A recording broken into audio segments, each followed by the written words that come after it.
saan kayo, sir? Medeo. Amadeo po. Kailan pa po ito namaga? Magaling na siya. Tapos, Friday. Nung Friday lang? Ayaw tumasakit na naman. Hindi. Kailan pa ito nag-start na ganito? May bukol siyang ganito? 2 months ago. 2 months na. Bakit po nagkaganon? Sa linis din. Possible po may Sinaig naiwan. yung gilid.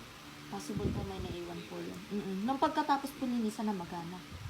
Hindi niyo po binalik doon sa pinagpalinisan niyo? Hindi. Takot na po kayo. Tapos, Baka sila. pinalinis ko sa kapitbahay namin. Pinatanggal ko. Gumaling. So, after nung mga pagkagal mo ng Friday na mag-ulit.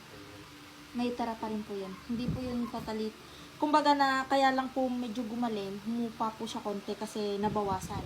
Pero may tira po yun sa dulo. Hindi po yun na agad Hindi na niya sa tanggal. dulo na magaling. Po kasi nagkaroon na po kayo ng ingrown, meron na po yan. Hindi na po yun mawawala.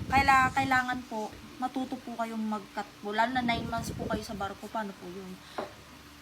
Mga 1 buwan po to mahaba na po ulit po. Kaya tuturuan po kayo paano po siya i-cut. Huwag po kayong matatakot kasi pag po natakot kayo, Hindi naman siya susugatin.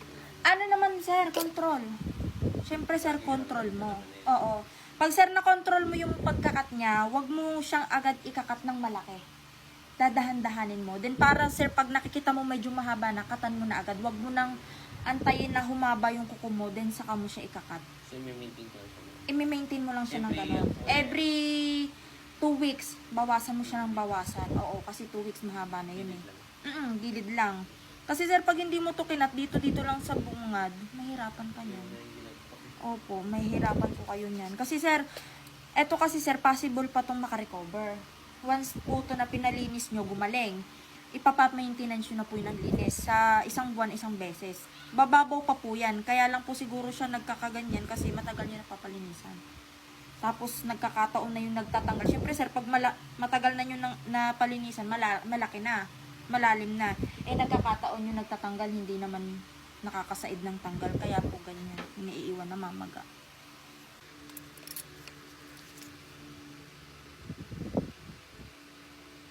Ito po, pinuto.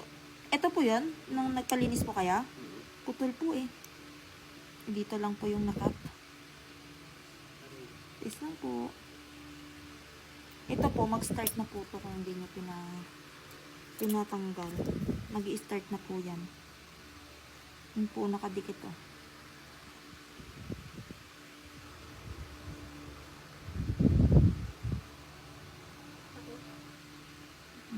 Nasakit to kasi medyo dikit.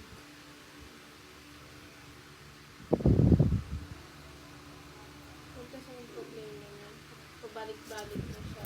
At parang... Ay, saan mo sir nakita yung ano ko? Sa Google. Nail surgery, naghanap ako. Gabi.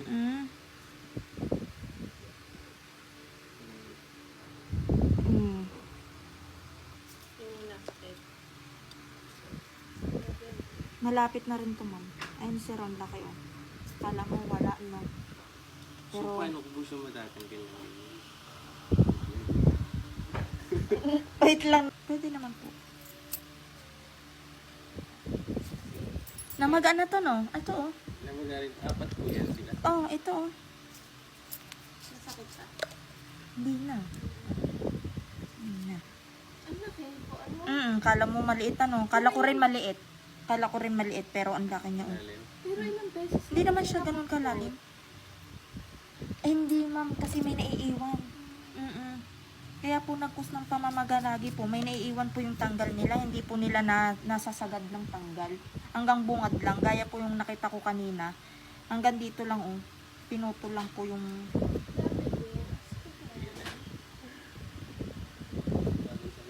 Ano sir? Kaya mo? Sir ha? Idediretso ko sir ha? Medyo tiisin mo lang yung... Oops. So, dapat pala, pag nagpalinis ka, kapag maayos siya maglinis, doon ka na. Kaso nga po, ang layo mo sa amin. Nagkabubiyahe din po sa Sasagad ko. Opo, ganun talaga ma'am.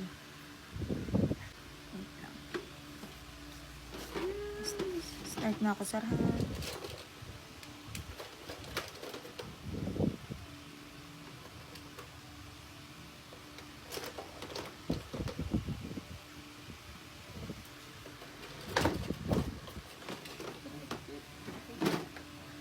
Masakit ba, sir? So, ilang beses yung naranasan na.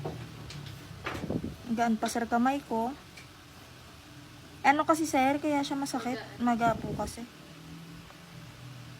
Ay, Is lang po.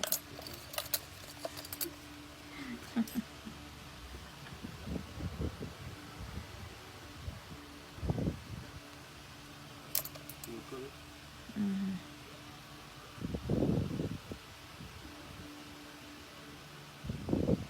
Ayan na. Tiis lang po, ah. Tama, mas malaki pa to. Pero ito kasi, nasa dulo kasi siya, ma'am, kaya sobrang ano niya, oh. Sakit. Okay na. Hindi na. Wala na po. Ito na po yun. Natanggal niya po. Ito po yun. Tira mo, kaya nga sir, sabi ko sa'yo, Parang natanggal niya. eto sir, medyo dikit. Ganito lang sir, oh. Dahan-dahanin mo. Straight mo lang hanggat parang may free sa gilid. Ito sir, medyo masakit ha. Yun, sa dulo. Tapos, dahan-dahanin mo lang siyang i-push. Huwag mo sir bibiglain para hindi maputol. Ganyan lang po. Sige na po yun. Ikayanin mo. Wait lang sir ha, meron Ay, pa. meron pa eh. Kasi nga sir, ang kuko mo sa dulo ay nakadikit.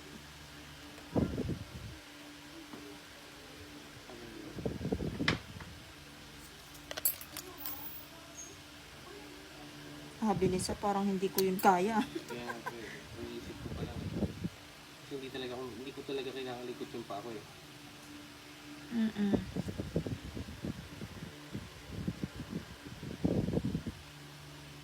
Wala din naman yata maglilinis doon sir. Wala. Eh, lalo na sir, pag nasa ibang bansa ka rin, kahit tumigil yung barko nyo doon, ano, ang mga manicurista doon, hindi naman nagtatanggal.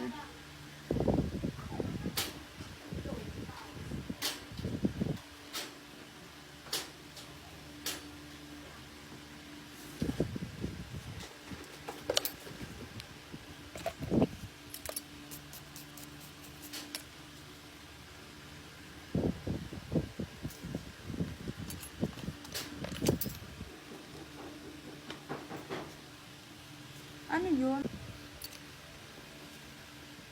Ayun. Ah.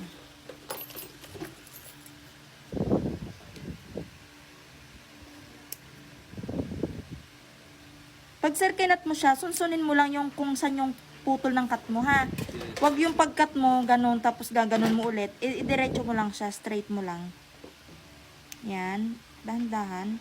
Sir, medyo masakit sa dulo ha. Iniwasan ko yung magdugo sa'yo pag ginanyan ko eh. So, once na nagdugo po ba? Eto sir, hindi lang- magdudugo to. Pero hindi naman siya mamamatay. Hindi. Kaya lang to sir dumugo kasi nakadikit siya sa laman. Ayun yung laman mo. Sakit. Diba? Kung hindi mo pa to sir pinalinis, sakit niyan. Ayun o, dudugo siya kasi nakadikit. Pero mas masakit yan kasi sa ingin ba? Kaysa dun sa maga,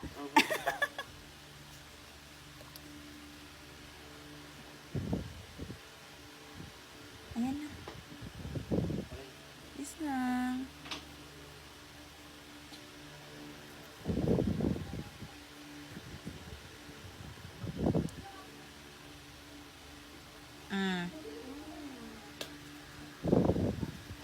Isang parang mas malala yung ano niya.